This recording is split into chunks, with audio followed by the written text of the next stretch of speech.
नमस्कार, मैं अश्विनी। खबर महाराष्ट्र में आपका स्वागत है। खबरों से पहले नजर डालते हैं हेडलाइंस पर। महाराष्ट्र में अगर आज लोकसभा चुनाव हुए तो किसकी पार्टी मारेगी बाजी? सर्वे में लोगों ने चौंकाया। महाविकास आघाड़ी का वोट शेयर बीजेपी से सिर्फ 1% कम। शंभुराज देसाई बोले, हमारे पास 200 से ज्यादा विधायकों का समर्थन, सीएम एकनाथ शिंदे को इस्तीफा देने का सवाल ही नहीं। अब खबरें विस्तार से। महाराष्ट्र में अगर आज लोकसभा चुनाव हुए तो क्या नतीजे सामने आएंगे और किसकी पार्टी बाजी मारेंगी, ये सवाल अभी से ही लोगों के मन में घूमने लगा है। हालांकि देश में लोकसभा का चुनाव अगले साल 2024 में होना है। महाराष्ट्र में अभी चुनाव का बिगुल ही नहीं बजा है। चुनाव से पहले टाइम्स नाउ नवभारत ने एक सर्वे कराया है। इस सर्वे में ये सवाल पूछा गया कि अगर आज लोकसभा चुनाव हुए तो किस पार्टी को कितना वोट शेयर मिलेगा। इस सर्वे के चौंका देने वाले नतीजे सामने आए हैं। महाराष्ट्र की राजनीति में हर दिन नए मोड़ देखने को मिल रहे हैं। कुछ दिन पहले एनसीपी नेता अजित पवार ने अपने समर्थक विधायकों के साथ शिंदे फडणवीस सरकार में मंत्री पद की शपथ ली। चर्चा है कि बीजेपी के साथ रहने वाले शिंदे गुट एनसीपी के आने से नाराज है। इसमें शिंदे गुट के नेता और मंत्री शामिल हैं। इसे लेकर शंभुराज देसाई ने बड़ा बयान दिया है। देसाई ने कहा, सीएम एकनाथ शिंदे को इस्तीफा देने का सवाल ही नहीं उठता। हमारे पास 200 से ज्यादा विधायकों का समर्थन है। महाराष्ट्र के मंत्री शंभुराज देसाई का कहना है कि कोई भी नेता नाखुश नहीं है और सभी को एकनाथ शिंदे के नेतृत्व पर भरोसा है। गुरुवार को दिल्ली में राष्ट्रवादी कांग्रेस पार्टी की राष्ट्रीय कार्यकारिणी की बैठक से पहले फिरोज शाह रोड स्थित पार्टी कार्यालय के बाहर एनसीपी सुप्रीमो शरद पवार और उनकी बेटी सुप्रिया सुले के नए पोस्टर लगाए गए हैं। महाराष्ट्र की राजनीति में सियासी घमासान थमने का नाम नहीं ले रहा है। अजित पवार ने शरद पवार का साथ छोड़कर एनडीए में शामिल होकर पहले ही उन्हें बड़ा झटका दे दिया है। अब दोनों गुटों के बीच बयानबाजी तो चल रही थी, अब पोस्टर वॉर भी छिड़ गया है। वक्त हो चुका है छोटे से ब्रेक का। ब्रेक के बाद देखते रहिए खबर महाराष्ट्र।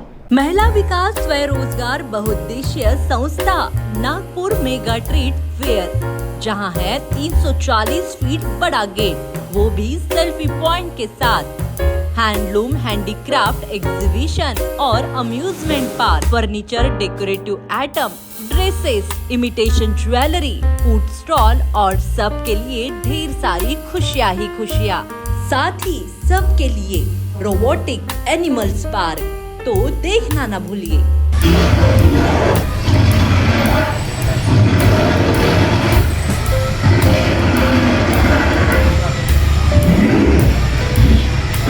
पहुंच जाइए अपने बच्चे और परिवार के साथ। नागपुर मेगा ट्रेड फेयर, हमारा पता Padmavati Chowk, Manish Nagar, T point, Beltarodi road, Nagpur. Break के बाद आपका स्वागत। पहले समृद्धि महामार्ग पर हादसा और फिर धुले मुंबई आगरा हाईवे पर पलासनेर गांव के पास हुए हादसे ने पूरे महाराष्ट्र को हिलाकर रख दिया। हाईवे पर हादसों की संख्या दिन ब दिन बढ़ती जा रही है।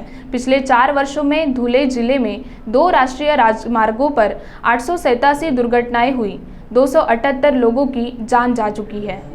केंद्रीय मंत्री नितिन गडकरी ने एक बार फिर ईंधन को लेकर बड़ा बयान दिया है। राजस्थान प्रतापगढ़ में 5,600 करोड़ रुपए की राष्ट्रीय राजमार्ग परियोजनाओं के निर्माण का उद्घाटन करते हुए केंद्रीय मंत्री नितिन गडकरी ने कहा कि अगर 60% इथेनॉल और 40% बिजली का इस्तेमाल किया जाए तो पेट्रोल की कीमत 15 रुपये प्रति लीटर तक कम हो सकती है। इससे देश में ईंधन का आयात भी कम होगा और पैसा सरकार के पास जाएगा। इस फंड का इस्तेमाल किसानों के लिए किया जा सकता है। खबर महाराष्ट्र में बस इतना ही। देखते रहिए Maharashtra TV 24। Are you looking for best coaching institute? Then come to ANS Academy. Answer to all your dreams. Co-founder and director of ANS Academy, Mr. Nihal Shahare and Mr. Jay Edliwar provides you best teaching methods, IITG Main plus Advanced, NEET, MHT, CET plus 11th or 12th, 8th, 9th, 10th Foundation, MHT, CET crash courses. Choosing ANS Academy is best thing for students. We provide monthly career counseling, monthly online test, 24/7 doubt clarification, batch size 30, experienced faculties, pick and drop nearest metro, residential facility also available. Let's achieve your dreams together.